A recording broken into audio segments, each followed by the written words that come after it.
Shalom à tous, shalom à toutes.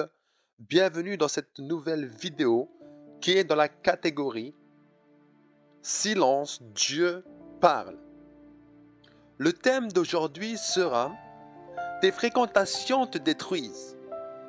Et avant cela, nous allons mettre cette prédication entre les mains du Seigneur Jésus-Christ. Seigneur Jésus-Christ, je viens devant toi. Et je te demande de diriger ma bouche afin que toute parole que je vais dire soit inspirée par toi. Je te laisse cette parole entre tes mains et le cœur de chacun d'entre nous entre tes mains afin que nous puissions recevoir de toi quelque chose de nouveau et que des fruits naissent de cette prédication. Dans le nom puissant de Jésus-Christ, nous avons ainsi prié. Amen. Nous allons lire dans 1 Corinthiens chapitre 15 versets 33 et 34. Je lis au nom du Seigneur Jésus-Christ. Ne vous y trompez pas. Les mauvaises compagnies corrompent les bonnes mœurs.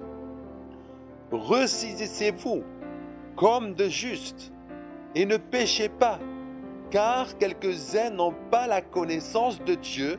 Je le dis à votre honte.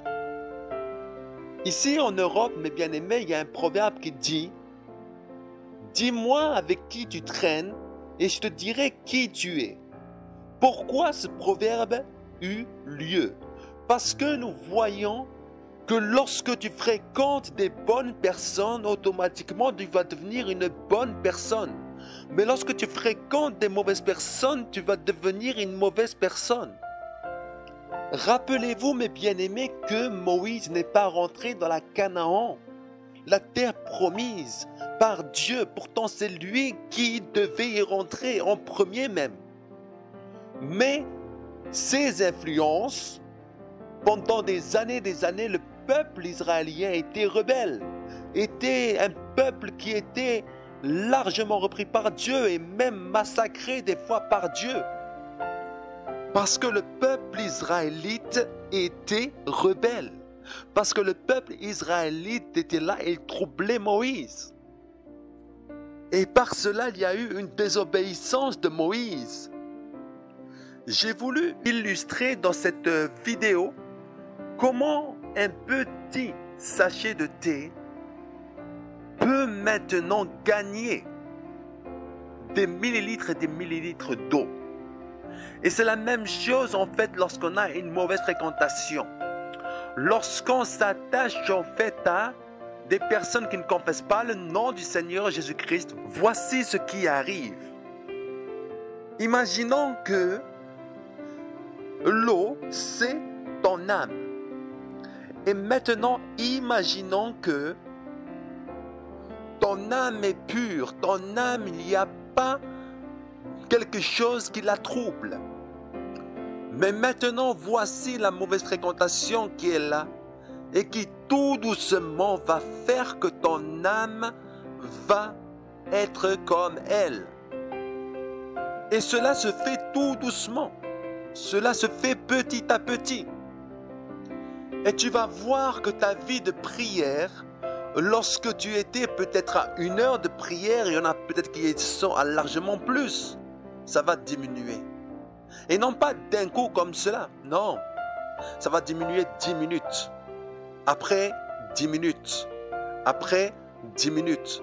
Et là où tu priais 1 heure, tu vas prier 30 minutes. Et là où tu priais 30 minutes, tu vas prier 10 minutes. Et là où tu priais 10 minutes, tu vas prier même pas 1 minute. Parce que tu as laissé maintenant la mauvaise fréquentation rentrer dans ta vie.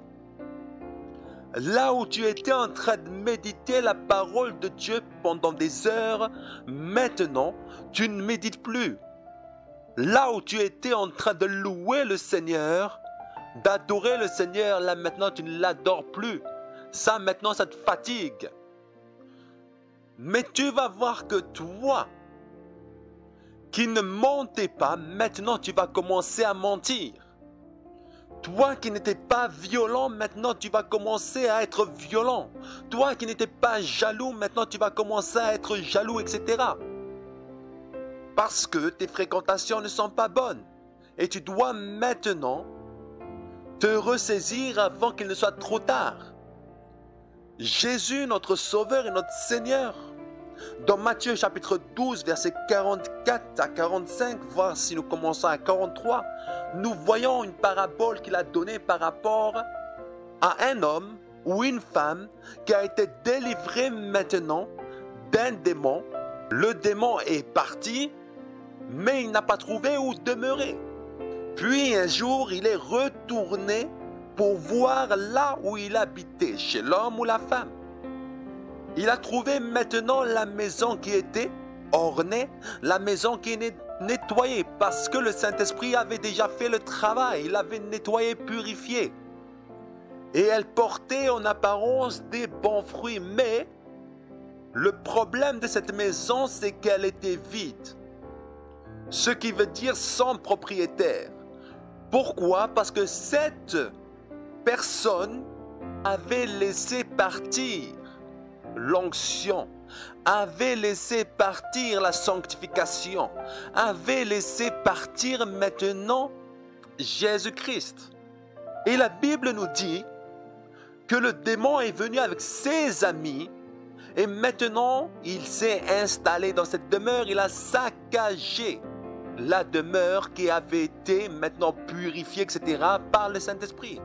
Et l'homme ou la femme est devenu pire qu'à sa première situation. C'est pour ça, la parole de Dieu nous dit, ressaisissez-vous comme de juste et ne péchez pas, car quelques-uns n'ont pas connaissance de Dieu. Je le dis à votre honte. Dans Psaume 1er, versets 1 et 2.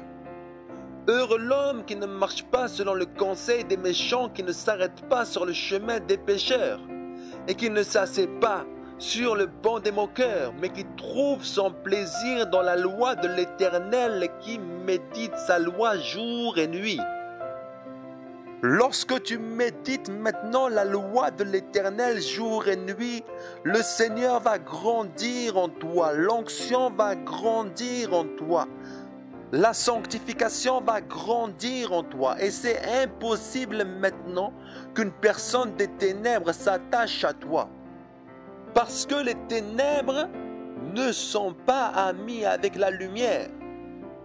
Nous devons demander l'esprit de discernement au Seigneur. Parce que ne vous y trompez pas, mes frères et mes sœurs, même dans les assemblées où nous sommes, il y a des loups, même sur la chair. Judas était bien avec Jésus, mais Judas n'aimait pas Jésus. Lorsque les disciples étaient avec Jésus et avec Judas, ils ne savaient pas cela. Lorsque les personnes de l'extérieur voyaient Judas, ils pensaient qu'il était aussi disciple de Jésus. Mais Jésus, avec l'esprit de discernement, déjà il savait qui était Judas avant même qu'il vienne maintenant pour lui faire la bise. Il le savait déjà. C'est pour ça que nous devons être comme Jésus et non pas comme les disciples de Jésus avant le baptême du Saint-Esprit. Nous devons demander à Dieu des personnes selon son cœur afin qu'il puisse nous ramener des personnes qui vont nous aider à aller de gloire en gloire avec Jésus-Christ. Si nous voulons demeurer plus blancs que la neige, nous devons maintenant savoir qu'il y a des poussières qui nous entourent, mais que ces poussières-là ne doivent pas s'attacher à nous, car elles vont nous corrompre. Là où tu étais plus blanc que la neige, maintenant la poussière va maintenant se déposer peu à peu sur toi. Tu vas devenir gris. Et puis après le gris, si tu continues à ne pas te réveiller, maintenant tu vas devenir noir. Et le Seigneur ne vit pas dans le noir ni dans le gris, le Seigneur vit dans le blanc. Parce que ce qui est saint vit dans la sainteté. Et Jésus-Christ est le saint des saints, ce qui veut dire que tu dois laver ta robe. Rappelez-vous comment Dieu agissait avec les Israélites. Comment il cherchait à ce que ce peuple-là soit pur. Mais maintenant, c'est nous son peuple. Et nous devons chercher maintenant à avoir comme ami le Saint-Esprit parce que Sans lui, la chair demeurera toujours la maîtresse de notre vie. Là, mes bien-aimés, ce que nous avons vu, c'est la triste réalité du fait de laisser dans notre entourage des personnes qui ne glorifient pas le nom du Seigneur Jésus-Christ. Vous savez, l'eau, avec toute sa quantité, elle a été corrompue par un petit sachet de thé. Son aspect a changé, sa couleur a changé, son odeur a changé à cause d'un sachet de thé. Et c'est la même chose avec nous, mes frères et mes sœurs. Si nous ne faisons pas attention à nos fréquentations, nous serons aussi corrompus, mes bien-aimés. Parce que, mes frères et mes sœurs, qu'on ne se trompe pas, la parole que nous avons reçue est là pour maintenant nous aider à avancer avec le Seigneur Jésus-Christ. Il faut suivre maintenant cette parole et ne pas chercher des prétextes pour maintenant faire en sorte d'aller contre la parole parce que tu vas le regretter. Tu peux louper ton salut parce que tu n'écoutes pas la parole de Dieu, parce que tu n'écoutes pas la voix de Dieu, parce que tu fais comme les Israélites lorsque Moïse maintenant voulait les faire sortir d'Égypte. Et pourtant l'Éternel était là, comme aujourd'hui. Mais à chaque fois ils se rebellaient. Et ils ont eu de nombreuses pertes dans leur rang. De nombreux morts. De nombreuses personnes qui ne sont pas rentrées finalement dans la Canaan. Oui. Et nous devons aussi nous préparer parce que, mes frères et mes sœurs, nous avons la Canaan céleste à gagner. La Canaan céleste est un lieu où coule le lait et le miel. Mais, c'est comme maintenant les Israélites. Il faut maintenant mériter cela. Écouter la parole de Dieu. C'était quoi le plus grand problème des Israélites? C'est qu'ils n'écoutaient pas la parole de Dieu. C'est qu'ils se rebellaient contre Dieu. Et puis, ils ont été frappés. C'est pour ça que dans Matthieu chapitre 7, verset 21, il y a beaucoup de personnes qui ont fait des miracles, mais dans ces personnes-là, Jésus-Christ ne connaît personne. Oui, dans Matthieu 7, 21, mes frères et mes sœurs, c'est la triste réalité qui va arriver. C'est la triste réalité qui va arriver. Mes frères et mes sœurs, je veux simplement prier avec vous maintenant et puis vraiment laisser le Saint-Esprit faire en sorte que cette parole que j'ai donnée par la grâce de Dieu, parce que ce n'est pas moi qui t'a parlé, c'est Dieu qui t'a parlé. La Bible dit que l'Éternel a dit à Moïse, ta bouche sera ma bouche. C'est moi qui parlerai par ta bouche. Et aujourd'hui, c'est ce qui se passe. C'est qu'il parle par ma bouche. Ne me vois pas, mais vois le Seigneur qui te parle. Aujourd'hui, nous allons simplement prier. Et toi qui n'as pas encore accepté le Seigneur Jésus-Christ, à la fin de cette vidéo, je vais maintenant prier pour toi aussi.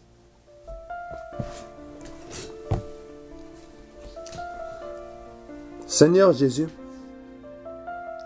je remets chaque personne, Papa, qui regarde cette vidéo entre tes mains.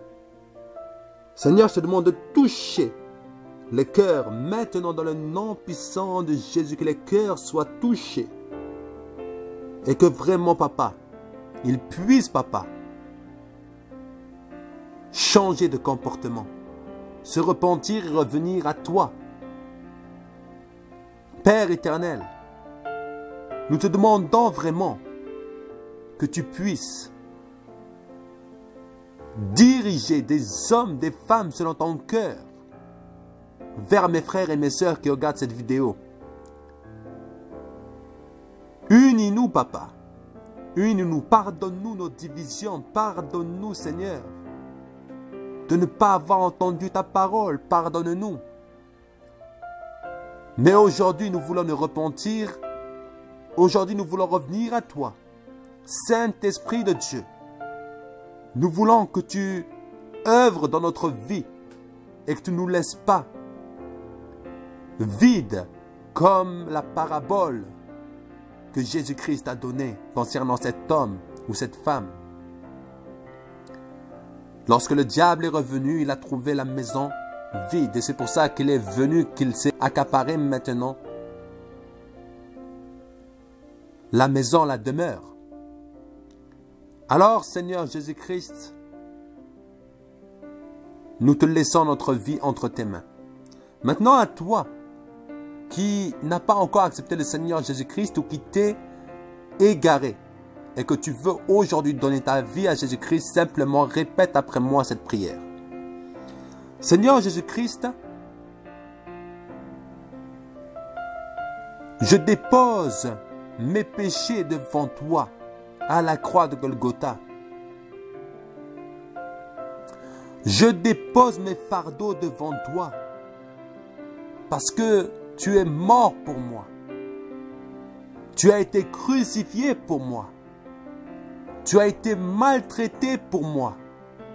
Par amour pour moi, il t'est arrivé toutes ces choses. Et je veux t'aimer comme tu m'aimes, Seigneur Jésus. Je veux avancer aujourd'hui avec toi tel que tu le veux. Je te donne mon corps, mon âme, comme un sacrifice bon, agréable et parfait pour toi. Seigneur Jésus-Christ, je crois que tu es le Fils du Dieu vivant. Je crois que tu es mort pour moi à la croix de Golgotha et que tu es ressuscité d'entre les morts après 3 jours dans le tombeau.